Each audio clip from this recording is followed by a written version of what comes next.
नमस्कार. श्री स्वामी समर्थ. श्रावण वद्य अष्टमीला कृष्ण जन्म झाला असं मानलं जातं. श्रावण महिन्याच्या कृष्ण पक्षातील अष्टमी तिथीला दरवर्षी कृष्ण जन्माष्टमी साजरी केली जाते आणि भगवान श्रीकृष्णाचा जन्म या दिवशी झाल्याने सर्व भक्त या दिवशी भक्तिभावाने श्रीकृष्णाची पूजा करत असतात, व्रत करत असतात, उपवास करत असतात.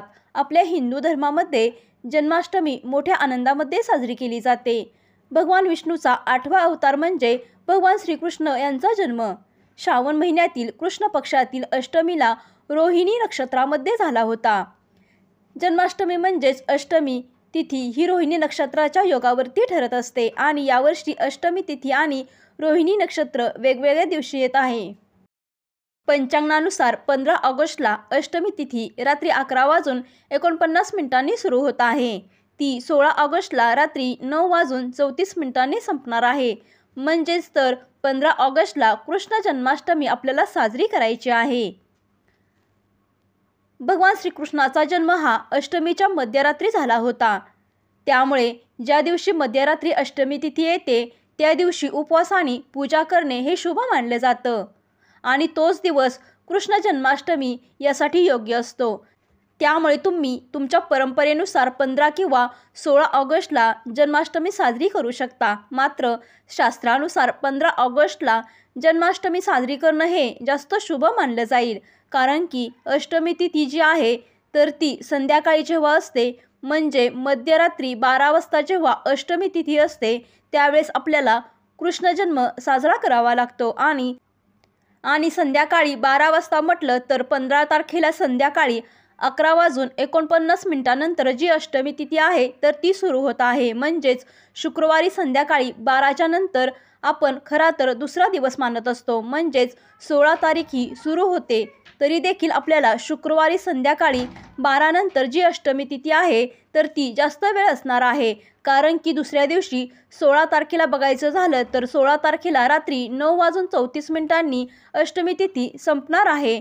म्हणजे शनिवारी रात्री ही अष्टमी तिथी नाही, त्यामुळे शुक्रवारी रात्रीच अष्टमी तिथी असणार आहे. त्यासाठी आपल्याला 15 ऑगस्टला शुक्रवारी दिवसभर उपवास करायचा आहे आणि रात्री 11:49 नंतर अष्टमी तिथी सुरू होत आहे. 15 ऑगस्टला शुक्रवारी दिवसभर आपल्याला उपवास करायचा आहे आणि रात्री 11:49 नंतर अष्टमी तिथी सुरू होत आहे. तर यानंतर म्हणजेच 12 नंतर आपल्याला श्रीकृष्ण जन्माष्टमीचा उत्सव साजरा करायचा आहे.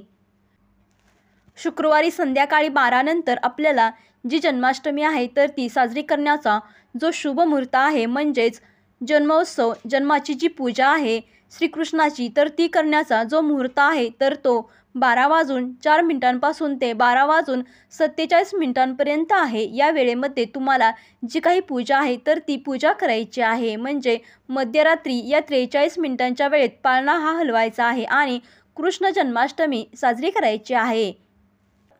उपवास मध्यरात्री 12 वाजता श्रीकृष्णाच्या जन्मानंतर किंवा दुसऱ्या दिवशी सूर्योदयानंतर पारण करून सोडला जातो. उपवासादरम्यान मन शुद्ध ठेवावं आणि भक्तिभावानं श्रीकृष्णाचं स्मरण करावं. उपवास सोडताना श्रीकृष्णांना नैवेद्य दाखवूनच उपवास आपल्याला सोडायचा आहे. एवढंच नाही तर गरजूंना अन्न, वस्त्र, दूध, मिठाईसुद्धा दान केली जाते. विशेषतः गाईला गूळ आणि चारा देणं हे या दिवशी खूप शुभ मानलं जातं. तुळशीच्या रोपाचं दान किंवा तुळशीची माळ अर्पण करणं हे देखील पुण्यकारक मानलं जातं. तुम्हाला काही सेवा करायच्या असतील तर त्या दिवशी तुम्ही करू शकता. श्रीकृष्ण जन्माची पूजा कशी करायची याबद्दल तुम्हाला सविस्तर माहिती मी सांगितलेली आहे.